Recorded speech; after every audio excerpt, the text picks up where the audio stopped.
This is Harold, and this is the Respishow. Today is August 20, Friday, 8 p.m. I am here again with you.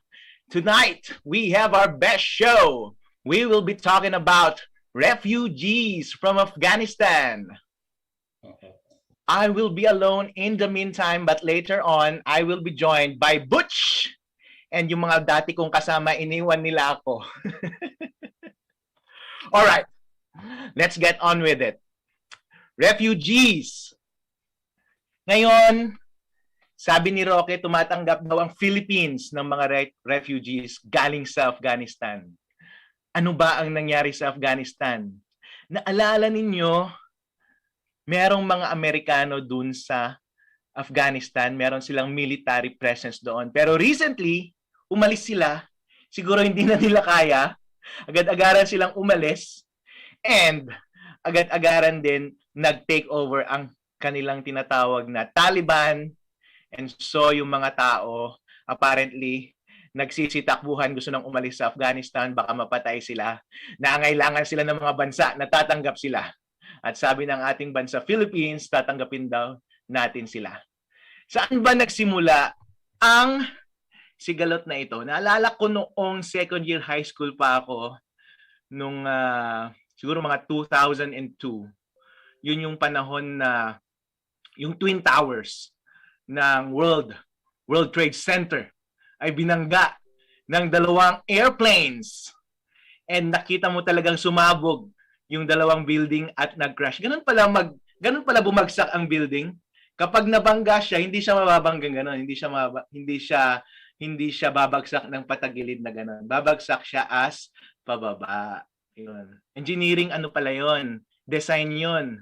Kapag nasira yung foundation ng building, sunod-sunod nang mag-crack-rumble yung foundation niya pababa para kapag babagsak siya ng paganyan. Siguro kapag lindol, ganun din. Para hindi na madamay yung sa kapitbahay, di ba? Yun yung design nila. Since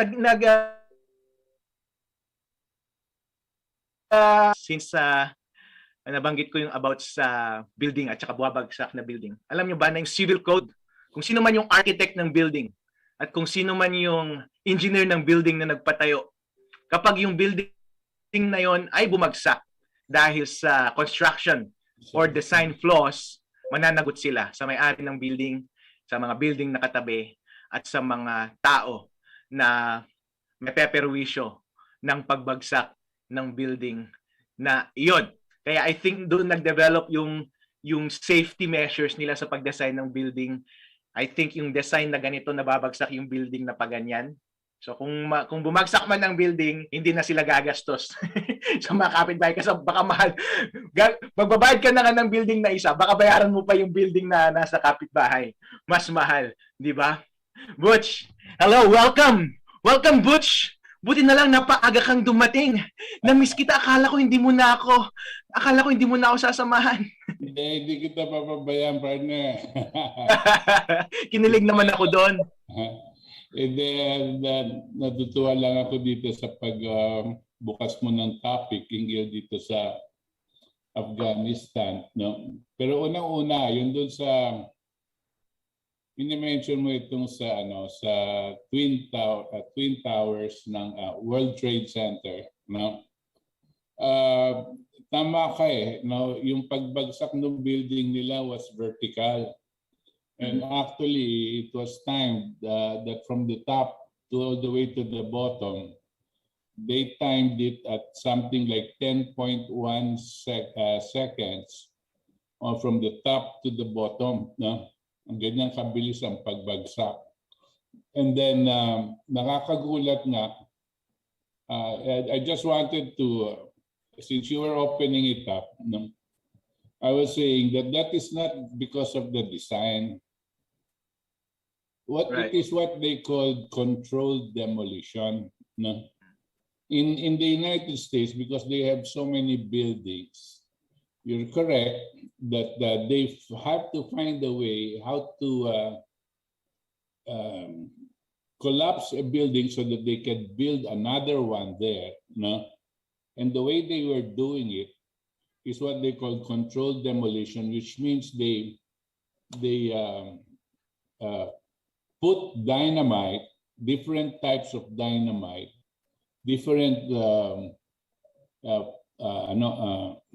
power of the dynamites yung mga poste, mga biga, and ganyan. It all depends. It's a science already. And the way they do that is actually by computers, no? Because they determine how they're going to collapse the building and so that it does not smolder into the neighborhood, right? And they've done this very, very well. And it's not just dynamite, iba-ibang klaseng explosives kung minsan ang ginagamit. Now, that's the controversy. The controversy is this. Planes crashed into it, no? And yet, the collapse of the building was like it was a controlled demolition. But you're correct that if the planes crashed on it, the building should have been destroyed in different ways, no? But it didn't. No? And that's the big question, why up to now, there is a suspicion that that incident in 9/11 was done on purpose. No? And why will that be? It created the conditions supposedly for the US to be able to accuse the culprit who was supposed to be Osama bin Laden, who was supposed to be an Afghanistan citizen. I say supposed to be, marami akong supposed to be. Kasi unang-una, si Osama bin Laden was only born in Afghanistan, but did not actually reside in Afghanistan. He actually was residing in Saudi Arabia. No? Secondly, Osama bin Laden was one of those people in Afghanistan who was in Saudi, who was being used to contact the Afghans in the US effort to take away the Taliban from government. Before that, kasi the Taliban, which is a religious Muslim group, no, were running Afghanistan like a theocracy. But they were also somehow strongly influenced by the Soviet Union. Right. So by the Russians. So because they were influenced by the Russians, the Americans didn't like it. So they wanted to be able to get the Russian-influenced Taliban out of the picture so that they can put in their Afghanis influenced by America. So there was a proxy war between Russia and the United States using the Afghanis and the Taliban. The Afghanis were funded by the Americans, and of course the Taliban naman ang kanilang mga baril, mga AK-47s. No? Pero natalo nila yung mga Russians noon kasi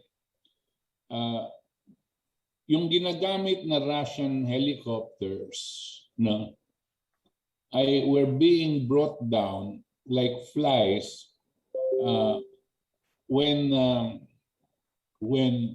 the US gave the Afghanis this kind of weapon called yung shoulder-to-air missiles, no? And they would bring down these helicopters. The helicopters was what the Russians were using for supply and movement of troops in in Afghanistan at that time. Natalo ngayon yung mga Russians at ang naipasok nila itong mga Afghanistan at yung mga Talibans na papunta sa mga bundok.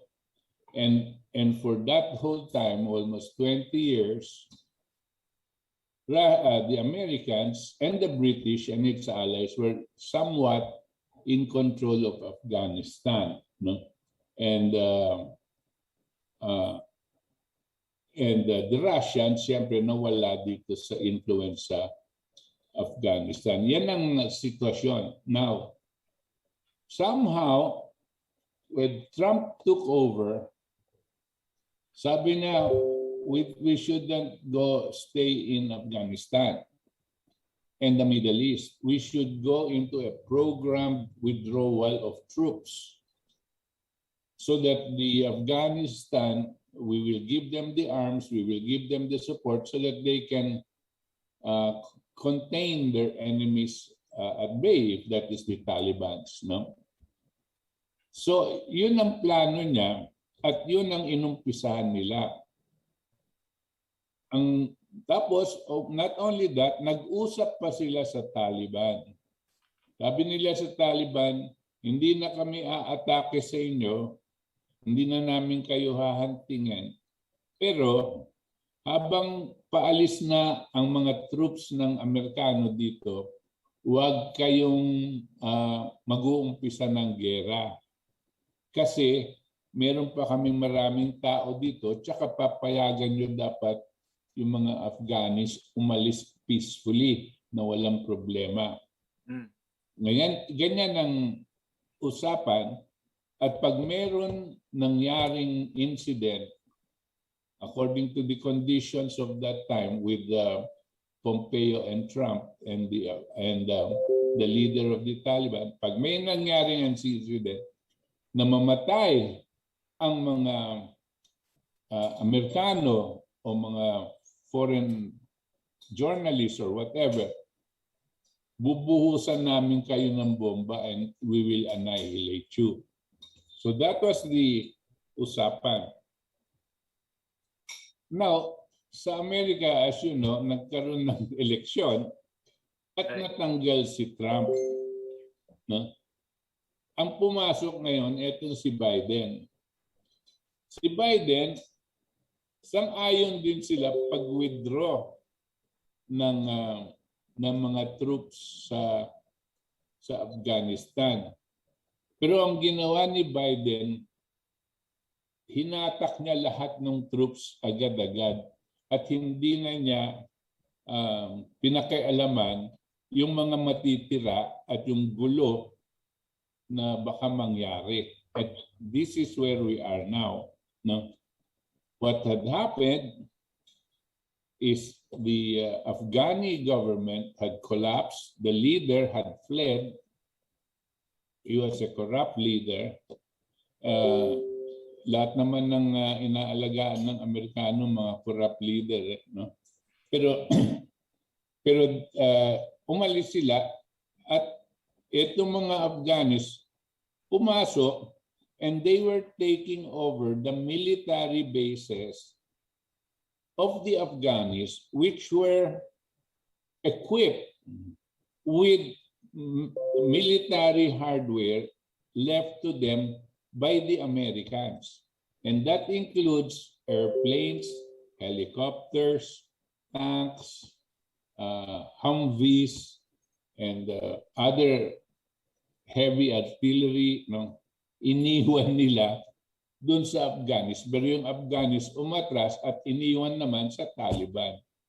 Yan ang problema ngayon ng mundo. No? Ang Taliban ang may hawak ng military equipment that na iniwan ng Amerikano doon sa Afghanistan. No? I'm sorry to give you this background, no?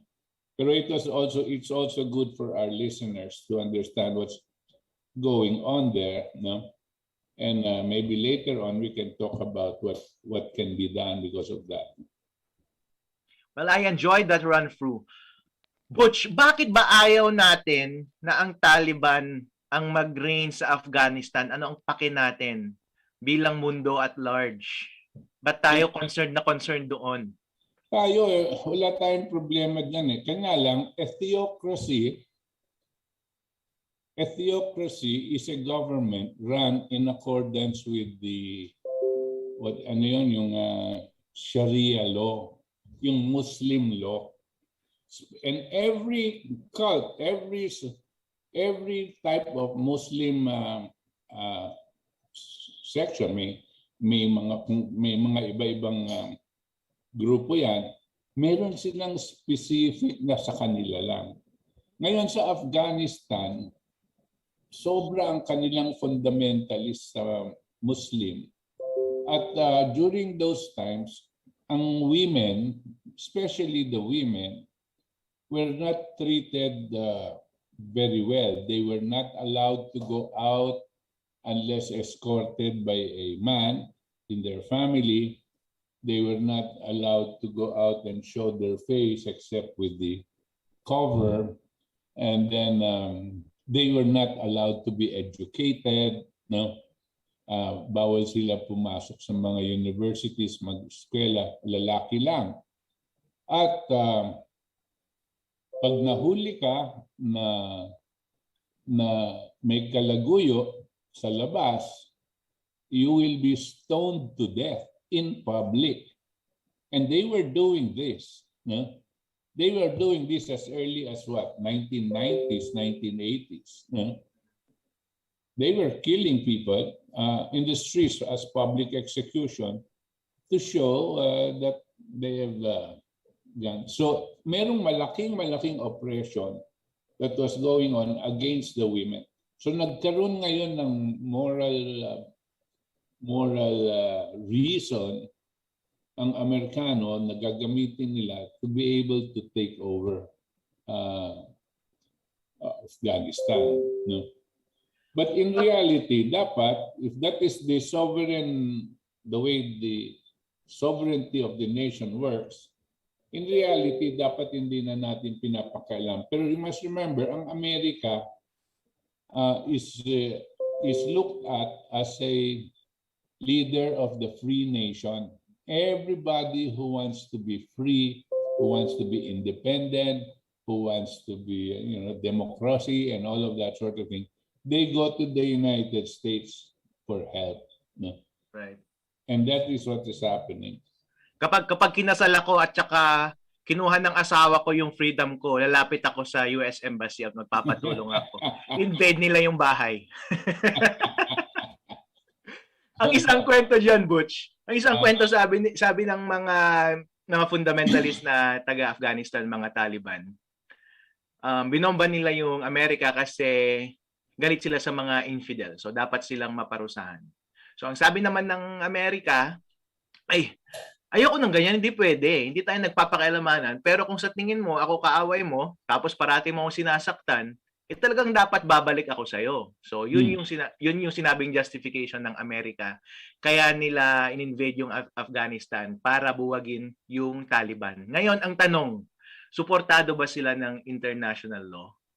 Ito ang in-advance na reason.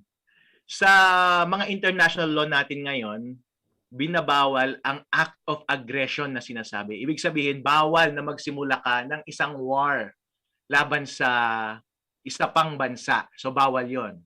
Crime yon, international crime yon. So kung ikaw ay isang civilized nation katulad ng Amerika, kapag yon ay ginawa mo, ay talagang maling-mali yon. Mapapahiya ka sa buong mundo. Kaya ang dahilan nila ay merong doctrine na na-develop, preemptive defense. Doon sa act of aggression na yan, merong exemption pag for defense. So ang tawag ng stage diyan, nung nauna sila na umatake doon sa Afghanistan, ang tawag nila ay preemptive defense. Alright? Kaya wag niyo masyadong saktan yung kayong mga bansa diyan, wag niyo masyadong pikunin ng Amerika kapag kayo inatake. Ang justification diyan, preemptive defense. Ako rin kapag nate-threaten ako sa isang tao na parating nambubuli sa akin, medyo sasapakin ko siya at saka kapag kinasuhan ako, ang defense ko sa korte, Your Honor, preemptive defense. Tapos isa-cite ko yung international law. Alam mo, nagko-comment lang ko dyan sa preemptive defense na yan. That thing started to come out, I think. They used that, I think, they started about right before the year 2000, no? Maybe about 1998, 1999. It's actually a preemptive strike doctrine, no? They call it preemptive defense.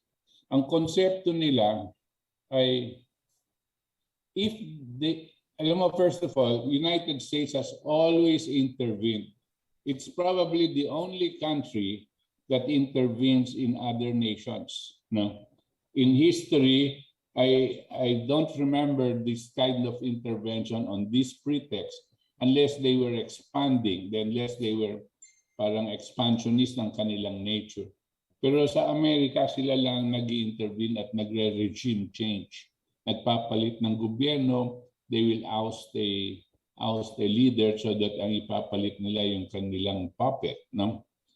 But etong mga Amerikano, they use this preemptive doctrine in the start of the George Bush era.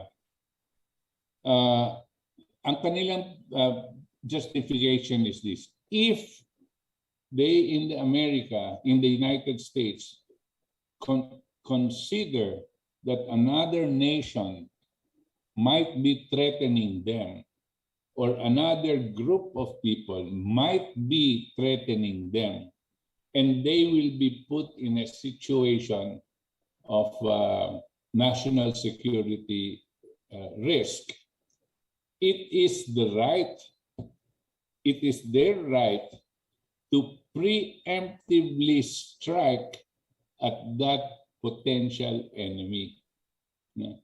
This is what that doctrine means. This, if you just look at it, preemptive defense, no? It's like an oxymoron. No? Ang defense is not normally to react to an act of an aggression, di ba? Right. Pero sa kanila, preemptive. Wala pang act of aggression towards them. They have the right to preemptively strike.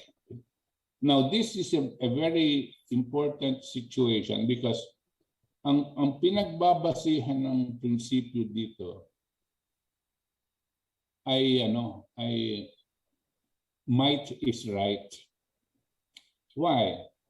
No country that is weaker than the other will preemptively strike the stronger country. In other words, hindi mo kayang unahan yung malaki dahil papatayin ka nun pagbalik na sa'yo. Kasi hindi mo naman siya mapapatay. Pero ikaw mapapatay ka niya. That is why this doctrine of the United States, which holds up to today, is very dangerous for the whole world, because of that doctrine. Now, let me tell you, but say what is the doctrine naman of China? Because China is being perceived to be an enemy of the United States. The doctrine of China is do not shoot the first, do not be the first to shoot at the enemy. Something like that. In other words, hindi ka mauuna. Kailangan mauna yung kalaban mo. At pag nauna na sila, saka ka lang bumawi. Yun ang doktrina ng China. No? As reiterated, every major military celebration and commemoration in China, they reiterate that as their doctrine. You can see now the difference between the thinking in China and the thinking now in the US. I say now, Because in the US at that time, it wasn't like that. No? It wasn't like that. Only in the George Bush era up to now na naging ganyan. Kaya pala ang China parang nilalapit niya na yung mukha niya dito sa may Scarborough Shoal. Ito na yung mukha ko, oh, sapakin mo na para masapak na rin kita. Kapag nag-shoot tayo first, baka may bumagsak na bomba sa atin. Well, again, well, that's a disputed area. So probably hindi naman niya isusubod sarili niya to provoke you. No? I don't think it is done that way. But I just wanted to show the difference in the thinking that many people do not really understand. No?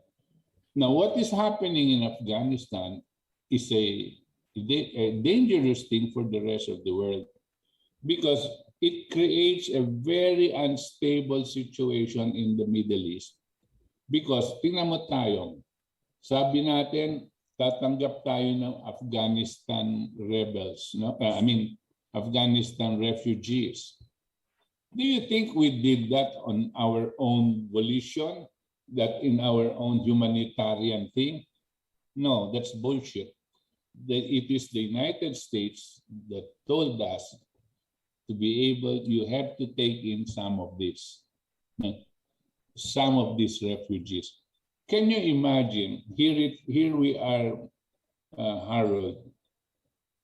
We are already having difficulty bringing our own OFWs back home from all of these areas of that there is a conflict. I'm sure even here in Afghanistan, we have a lot of OFWs there. No? We will have difficulty bringing our own people home. And yet we will announce that we are a haven for some refugees. No? That is because the US, hindi nila gustong makuha lahat yung mga refugees na yan. Gusto nilang hiwa-hiwalay, mag-distribute sila dahil sobra pag masyadong lahat yung pupunta sa Amerika, baka hindi nila kakayanin. Pangalawa, pag sila na ang naghihimay, sila ang maghihimay nitong mga refugees na ito. Yung refugees na yan, paano mo hinihimay? Hanapin mo yung mga intellectuals, hanapin mo yung mga inhinyero, yung mga ganyan, yung mga magagamit mo sa society mo. Tapos yung mga iba, ipag-distribute mo na lang sa ibang mga bansa. Ganyan ang ginagawa nila sa mga refugees. No? This is what happens. No? And again, we must understand the dynamics of this type of people and how they think. Right. Alam mo, Butch, maraming tumatawag sa office namin na gustong mag-seek ng asylum. Gusto nilang maging refugees sila. Yun. And most of them galing Africa. I don't think galing sila sa isang war-torn country. Pwede siguro kapag galing sa Sudan. Parati silang nangihingin ng tulong sa mga lawyers. Pero I think most of them nag-e-end up lang sa bikutan, yung kulungan ng mga ng mga foreigner na walang status dito sa Philippines. Wala naman silang visa, wala ring pamasahe para makabalik. Yun yung mga tumatakas sa bansa. I think tumatakas lang sila sa bansa nila na mahirap sa Africa para pumunta dito sa Philippines. Mayroong mga ibang lugar na meron pa talaga. Yung Hutus tsaka Tutsis ang nag-aaway-away. Sa Rwanda meron, sa Nigeria meron, no? Sa Zimbabwe, tapos na yun sa Zimbabwe. Sa Sudan meron, no? At lahat yan, maski pa paano, baka may umaabot dito, no? Siyempre, lalong-lalo na sa Pilipinas, masyadong lax ang ating pagbabantay sa mga borders natin, no? Madaling pasukan ng Pilipinas no? Ang dami nating hindi natin kayang bantayan lahat ng mga pasukan ng mga vapor, mga bangka, no? So ganyan. So, napapasukan talaga tayo. Tapos maghahanap sila ng para magkaroon sila ng legal status dito, no? So they will need talaga a law firm, no? I don't know what the requirements are, but definitely it's not to give them a fake ID, no, but more probably to help them go through the process of legalization, no. Right. Well, they will be given a status of refugee. Ina-apply yun sa DOJ. Meron tayong specific process dito sa Pilipinas by which makapag-apply ang isang refugee na gustong maging refugee ng status na refugee. So mag-a-apply ka sa DOJ. At ang basis ng DOJ procedure na yan ay ang ating pagpirma sa Convention on Refugees na based naman sa United Nations Declaration of Human Rights na nabuo after World War II. And lahat na lang na Human Rights Convention, sumali tayo, kasama na yung Convention ng Refugees. And meron tayong rules sa Philippines na by which pwedeng ma-recognize ang isang foreigner as refugee dito. Ano, ibig sabihin, batas sa Pilipinas ang pagtanggap ng refugee dahil international law iyon. Sa Constitution natin, ang sabi, lahat ng international law ay part ng law ng land. Ibig sabihin, lahat ng international law, kahit hindi dumaan sa Congress natin, ay magiging batas din dito sa Philippines. Except, kailangan lang ng konting approval, 2/3 ata, ng Senate and then some pirma ng President. In other words, yung Convention on Refugees dito sa Philippines is as good as law. Kaya I think, yun yung dahilan kaya tumatanggap tayo ng refugees ngayon. And maiiwasan ba ng president na hindi tumanggap ng refugees? Ang sagot dyan, legally, I don't think. Kasi nga, nag-take ng oath yung president natin noon. Nung umupo siya sa office, sabi niya, I will faithfully execute the laws of the Republic of the Philippines. So, kung batas natin tumanggap ng refugee, kailangan talaga nating tanggapin ang mga Afghan refugees na pupunta sa atin. Wala tayong magagawa. Siyempre, gusto ring magpapogi ng mga national politicians sa bansa natin. Gusto nilang ipakita sa buong mundo na mabait tayo at may puso. Kaya tatanggap tayo ng mga refugees galing sa ibang bansa. Noong unang panahon nga daw naman, noong World War II, tumanggap tayo ng Jews. Juice, hindi juice na orange juice. JEWS na tumatakbo laban from fleeing the Nazi occupation ng Germany. Yung mga iba pumunta dito sa Philippines, tinanggap natin sila. Meron din daw nung Russian Revolution, meron ding napadpad sa Philippines. Kaya meron kang maririnig na mga last name dito na Russian sounding. I think kasama doon yung last name na Jaworski. No, di ba? Jaworski. It's Jaworski.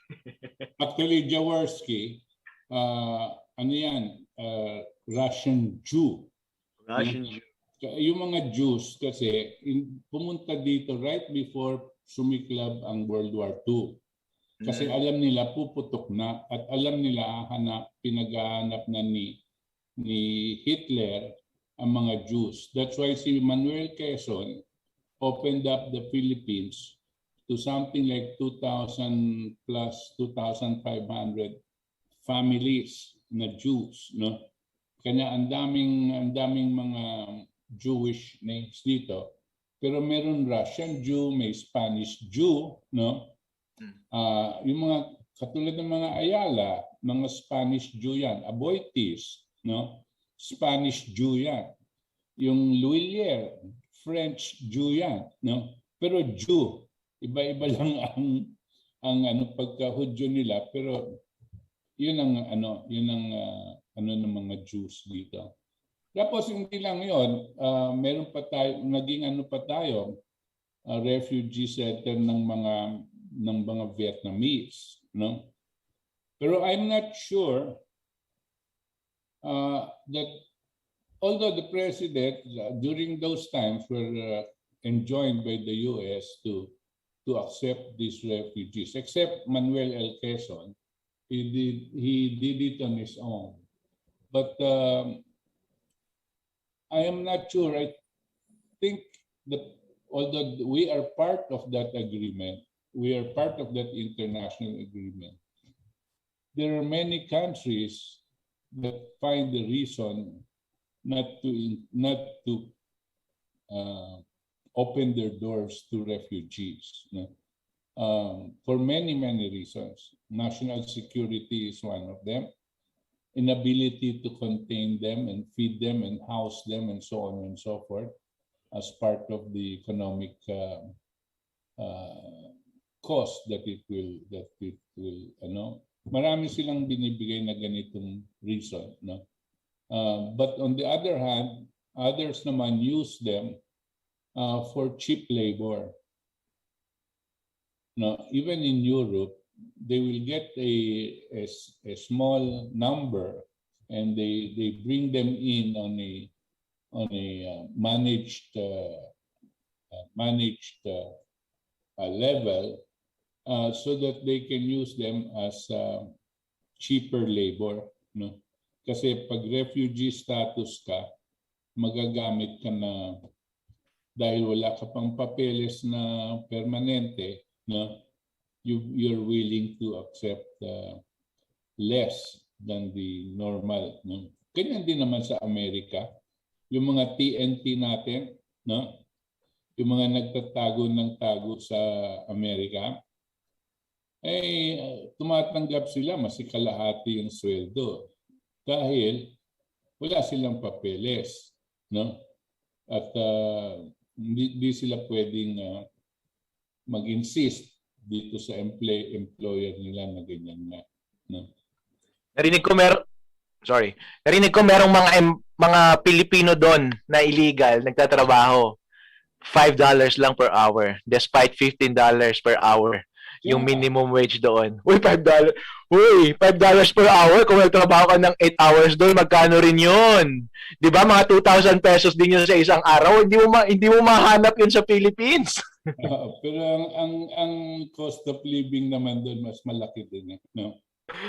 At mas malaki din ang pagkain doon, ang mahal, ang renta mahal, no? Yun din. Pero ang hindi nila tayo matatalo sa halaga ng kuryente at ng tubig. Talagang mas mahal tayo dito kaysa sa kanila. Doble, no? Right. Doble ang ating kuryente at tubig.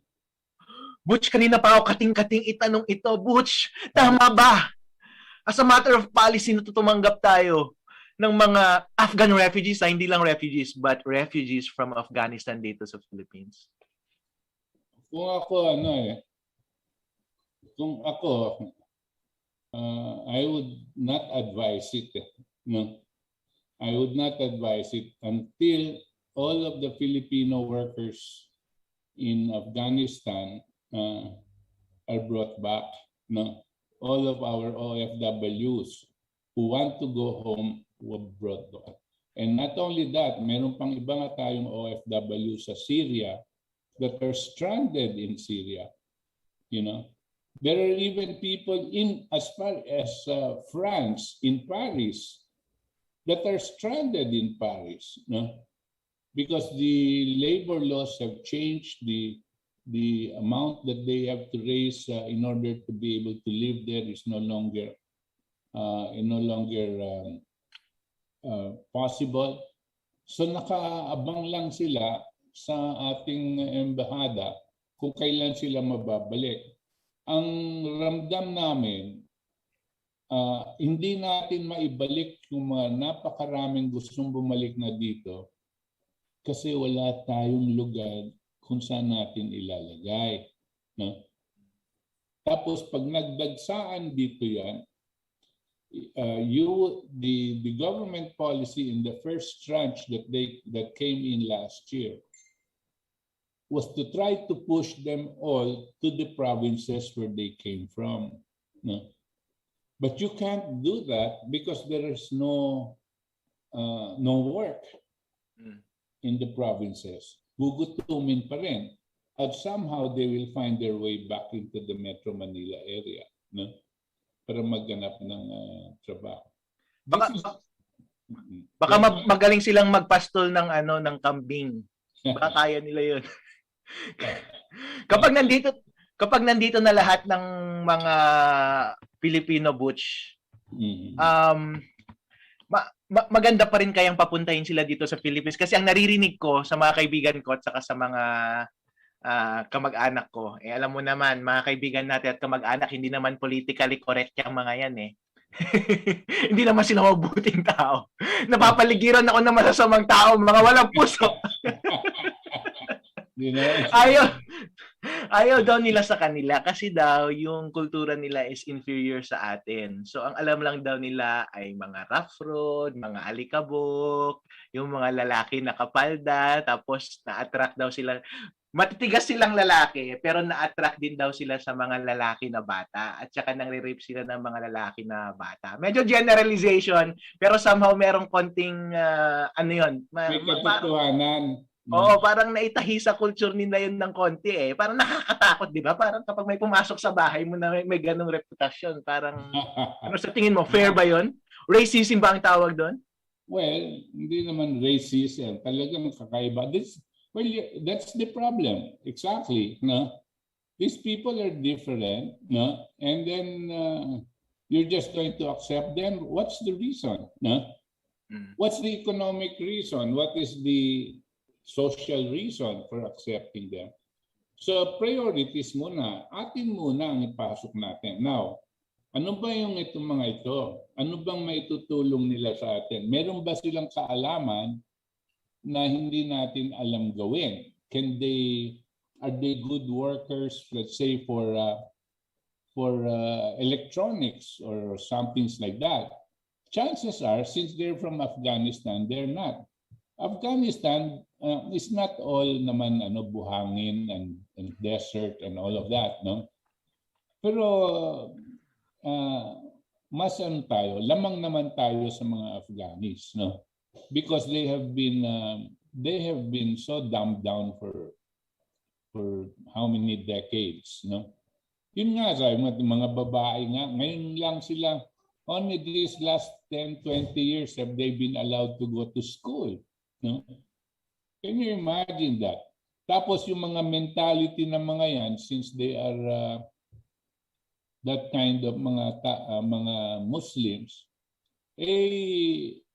ang kanilang control sa babae, no, masyadong malakas at kung minsan nagugulpi nila yung mga babae. Tapos sabi niya, this is our right, this is the father's right or the brother's right, that he should punish his sister or his daughter in public. No? Hindi, yan ang mga ganyan na wala tayo, no, na siguro hindi natin, we have to consider. Right. It's why I don't know why this guy Harry Roque made that announcement right away. No? Siguro sinabihan siya ni Presidente, pero dapat mag-isip muna sila, no? Pamasahe ako last time, masahista. So syempre yung mga condo natin dito, maraming mga foreigner. Actually maraming mga refugee, mga galing sa Middle East, mga Africa. Nag-aaral dito or gustong mag-apply as refugee or trabaho, hindi ko alam. Marami sa kanila mga illegal. So kwento niya sa akin na nagmasahe daw sila minsan, mga Middle East, mga Arabo. Yung mga tipong sila yung nagdo-dominate ng mga babae. So ilan daw silang nagmasahista doon? Wala, denominate silang mga babae. So alam mo na ang ibig sabihin. Kinontrol nila yung mga babae, hindi sila nakagawa ng paraan. Sabi ko, ba't di nyo rin-report sa police? Hindi na daw kasi masyadong inconvenient. Tsaka ang kakampihan ng pulis yung mga lalaki nila, hindi yung babae natin. Bakit? Ganyan sila. No? Alam mo ba sa Saudi Arabia, nakakatuwa nga eh. Kung ikaw nagmamaneho ka, hindi. Kung may nagmamaneho Saudi, sa Saudi, no? Tumatawid ka ng daan. Maski na doon ka sa pedestrian lane. Tapos, nabunggo ka, nasagasaan ka. No? Alam mo ba, ang tingin ng pulis sa'yo doon, ikaw may kasalanan? Bakit? Kasi kung wala ka doon sa bansa nila, hindi mangyayari yun eh. Masyado ka daw mahirap, ba't hindi ka nagkotse? Dapat bumili ka ng kotse mo para may transport mo yung sarili mo sa kabila. Pero biro mo, with that kind of an attitude, no? This is the way the world works, and you have to adjust. I'm sure itong mga ating mga OFW sa Saudi, alam na itong pinag-uusapan natin dito. Parati kong naririnig yung comment na yan pag may mga Pilipino na galing sa ibang bansa. Naiinis sila kasi parang naramdaman nila na nadi-discriminate sila. Pero yung mga Western na tao na kilala ko, mga Caucasian, hindi nila nararamdaman na nai-discriminate sila sa Philippines. Tuwag-tuwa ka sila dito kasi ang babait daw nating mga Pilipino. Ayaw nila pumunta sa ibang bansa, yung mga ibang bansa like China, nila yung mga Chinese, mga Malaysian, mga Thai, Indonesia, at may ibang bansa sa West, ayaw din nila. Mabait daw kasi ang Pilipino. Even yung mga galing sa Africa at saka mga galing sa Pakistan, meron pa parati yung siyasabi, ayaw niya daw yung mga ibang bansa outside the Philippines. Kasi yung kultura natin naging ganyan eh. Yung especially in 1901 when they took over the Philippines. Prior to that, ang mga Pilipino galit sa dayuhan. Ang mga dayuhan na pinakamalapit lang tayo noon, yung mga Kastila, pero we were revolting against them. We were fighting them. But when the Americans bought us from Spain and they came over and we were still fighting the Americans, what they did was two things. They sent in 2 boatloads of school teachers and offered a new kind of education to all of our people. And within a short period, less than, I don't know, maybe 5-6 years, no? Naghanap sila ng taong natuto mag-English, nabibihisa nila at lahat ng nalalagyan nila ng Amerikana at natuturuan nila. Tapos, pinadala nila sa Amerika para makita nila kung what America looks like. And these are the people that went back to tell them how beautiful it was. And so it became our culture now that every family up to now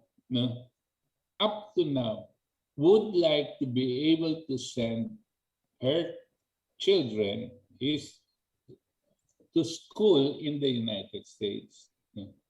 It became part of our culture. Now, whether we say it's good or bad, we will not say yet now. No. But definitely, first of all, what happened there is they changed our whole educational system from the European method, which was based on Humboldt, which was German, no? Ang kanilang discipline, tsaka yung kanilang emphasis, they changed it to the American system of education, which is what we have now. No? Right. Okay.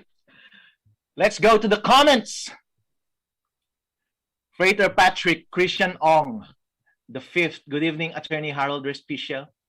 Carlo V.E.Y., good evening. Ray Isagire, hello, good evening. Wilfredo Openiano, hi again, sir. Good evening. Butch, Attorney Respishow, mabuhay. Betchay, hello, my girl. Good evening, Attorney Respi and Sir Butch. Vilma V. Alindog, good evening po.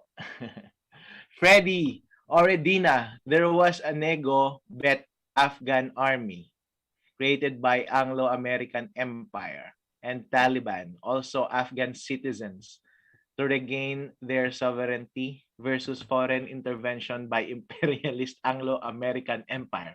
Whew! Ang daming ano nun ah. They got their sovereignty. That is why arms funded by military-industrial complex of British Empire were not used versus their people. Old Silk Road will be revived. 90% of world's opium harvest by CIA MI6 will be stopped. Refugees are those who sided with the USA. That is why there is amnesty.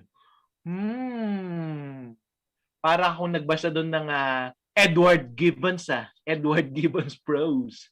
Ang daming parang ang daming international jargon doon ang lalalim Parang international conflict yung parang mga war between Romans yan Yung mga between Greek states nung classical period As if Freddy was just giving the details, which are all accurate, no? Mhm. What's important also that we should learn there is when the Americans and the British took over Afghanistan and they took it over from the Russians and the Taliban,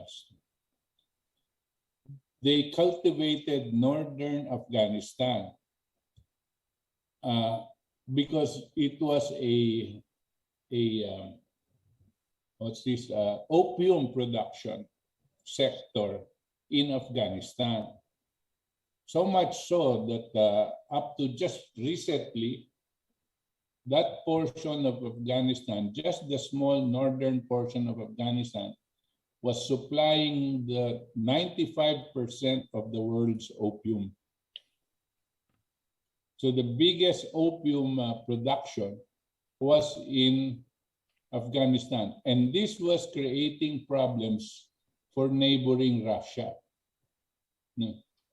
Because the drugs were filtering into Russia and creating a social problem. Sabi nila the world is moved by money. Ngayon, sa mga kwentong ganito lately, napapaisip ako, the world is moved by drugs. Well, that's also money. Glenn Resurrection. Hello, good evening watching here in city of Bacoor, Cavite. Mabuhay ang KDP. Stay safe always. God bless. Many flags. Zinea Arcilia, good evening, girl. Good evening, Attorney Harold Respishow and Sir Butch. Always listening from Hong Kong. God bless you both. Rodel Nowhere Quijada. Hello po, good evening.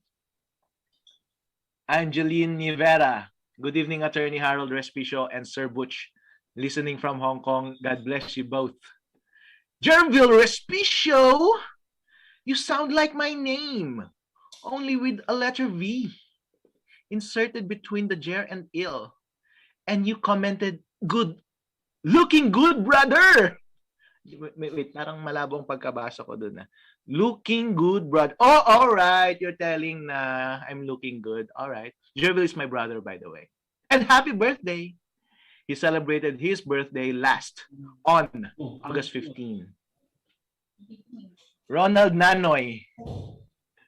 Good evening, Attorney Harold Respicio and Sir Butch Valdes.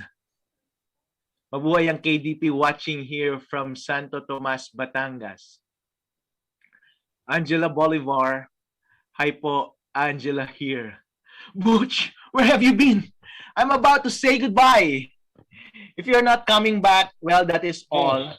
Yeah, nandito lang ako. Nakikinig lang ako. Yeah. Okay, sige. I thought wala nang magko-comment galing sa aking hometown sa Kawayan City, pero eto na sila. Cecil Argonza Ramirez.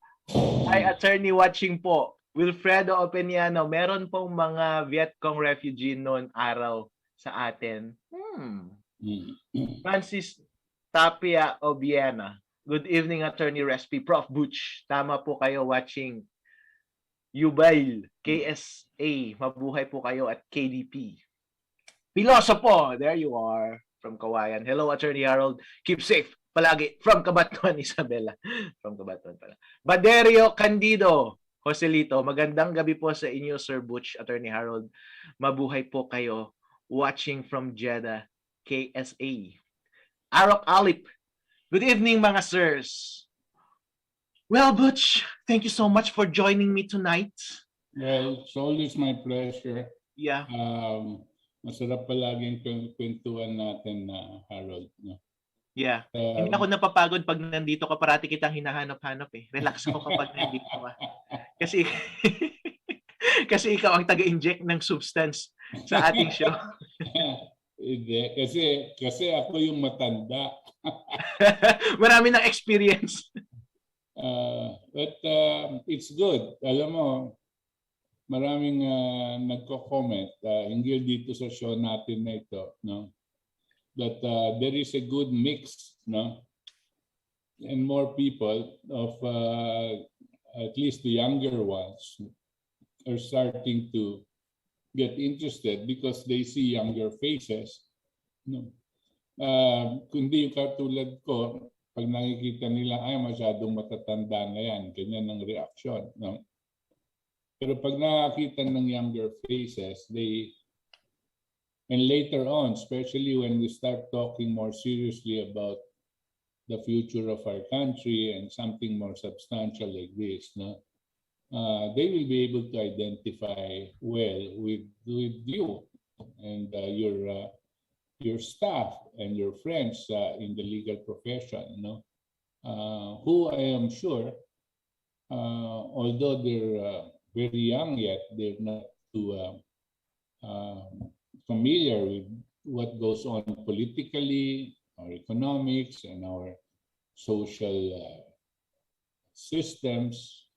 They will eventually get to have to face that situation, and because it will be, they're the inheritors of this country. You, no? You and younger people like you are the inheritors. So meron kayong malaking stake dito sa bansa natin, no? And you have to, if you listen to old fogies like us, we have maybe some small things to be able to impart, no? And you will keep so that later on, when you're asked and to face certain situations, the comprehension is much more complete, and the solutions that you will take are obviously the right ones, di ba? So maganda itong nagagawa natin, nagagawa mo din, Harold. Congratulations. Uy! Butch, you are the hero in this novel, in this novel, and I'm content at being your foil. All right, rest people, you look fabulous tonight. Tell your friends, have you seen Respishow yet? If not, share our show to them and the KDP channel on Facebook and on YouTube. See you next week, Friday, 8 p.m. again. Adieu.